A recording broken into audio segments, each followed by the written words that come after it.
Hi guys, my name is Alyssa and welcome back to my channel. Today I propped my phone up on this hilarious looking ridiculous thing. It's like a pillow, a stand, and the iPad with the case, and my phone's just sitting there because until I get something for my phone, this is what's gonna work.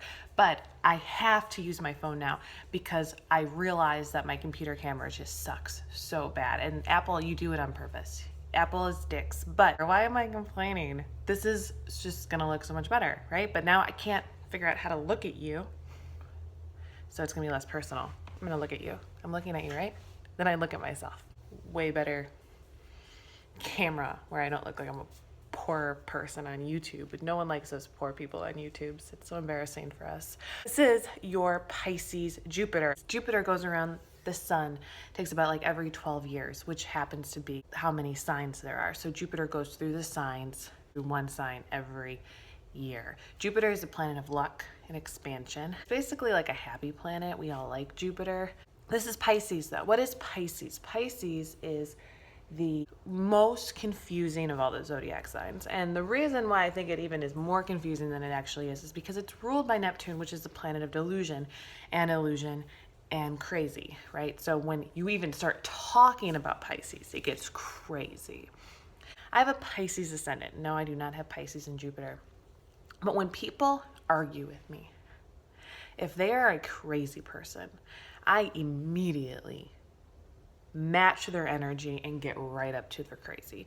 I have a Virgo Mars, and it's conjunct Venus. Naturally, I want to talk things out. I want to be level, yada, yada, yada. But my Pisces ascendant doesn't allow me to if I'm arguing with somebody crazy. The energy that I consume in an argument is absolutely ridiculous. You have your luck there. So imagine you're around a body of people, of disgusting, horrible, nasty, life-sucking people. You will take up all of their energy because it's expanding Pisces in your chart. And if you're around nasty, disgusting people, you're going to take it all in. And you're going to feel nasty and disgusting. Say you're around these beautiful people, you're going to feel more beautiful. Say you're around great, like-minded thinkers, you're going to be like that. So you're around great businessmen. You surround yourself with businessmen and women, and all of a sudden you're like, I have all these great business ideas. You have this great ability to do that, greater than even some Pisces suns, because what it does there is it expands it. It's like a black hole. There is no limit to what a Jupiter and Pisces can consume. You can consume my soul if you're near me, somebody else's soul. Now, my husband has his Jupiter in Pisces, and I think that is wonderful because he plays off me so well. And I'm not saying he becomes me, he is absolutely his own person. But if he is around me long enough, like say I talk about astrology every day, right? I do. It's an everyday part of my life. I live, breathe astrology. So when he's around me, he just picks up this information. And if I ask him something, he knows it. It's not because he's actually had a conversation with me about it or that he studied it. He picks up my energy, and my energy is super astrological. So there you go. So you can do any of that, but you have to choose to be around these good people.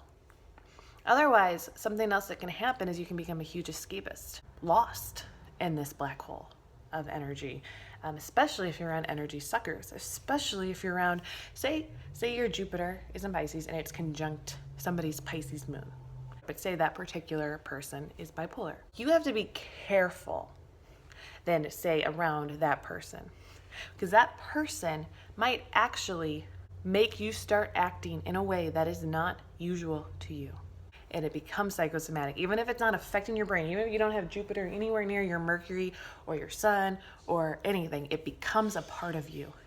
The idea of this can be so spiritual and so supernatural, this power that you have within yourself, and you have to find it within yourself. But you also can pick up the energy around you, and so you have to put yourself in good places. If you're also the same as your Jupiter's in the 12th house, they call Jupiter in the 12th house like your guardian angel. It protects you from addiction. And I do think that most people with their Jupiter in Pisces or the 12th house don't have addiction problems. You might have an addictive personality, You might call it that, whatever that means. I used to think I had an addictive personality because I was 21 and I really enjoyed drinking and I liked running and I trained for marathons. And I ran a couple marathons. I felt like, oh, I just, turns out an addictive personality is when you don't have control over your mind. Pisces is also that deep subconscious of you, and Jupiter is there and it expands it. You have absolutely every ability to go into that subconscious part of you, finding the issues and fixing them, because it's bigger, because it's not this closed area where you can't see what's wrong with you. I'm gonna go out on a limb here and tell you that Jupiter and Virgo people, which is your opposite, have a hard time understanding their own mental issues, their own addictive personality, their own addictive behavior. But at Pisces Jupiter, if you don't understand when you did something wrong, if you don't understand when you're messed up in your brain, you're avoiding it because it's expanded. You can go in there and you can find the exact problem. You have to do that. You absolutely have to. And in that case, it is a guardian angel. You will not have these addictions because you will see how to stop them. You will see exactly where to go. If your Jupiter got no roads leading to it, say like, oh, just a bunch of squares and oppositions, and maybe it's isolated or intercepted, which an intercepted blog is below, you will have more problems with addiction. Psychic vampireness, you will have more problems getting used and abused.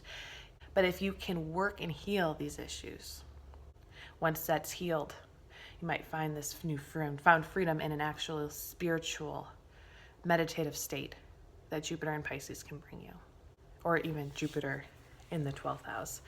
In a way, in my brain, when I think of Jupiter and Pisces, I feel like it keeps you standing at all times. It keeps you being able to pick up on other people's energies at all times. It keeps you aware of yourself at all times. And so in that case, it is great. Does it help you with your business? No, but if you're around somebody who has a business, who's business-minded, it will absolutely help you.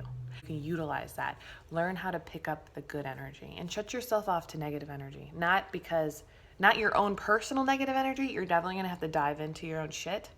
But if somebody is around you, maybe, and you're trying to help them, know that when you're helping them with their issues, if they can't figure them out for themselves, you're gonna have to go close off to them, because ultimately you're gonna pick up what they've got.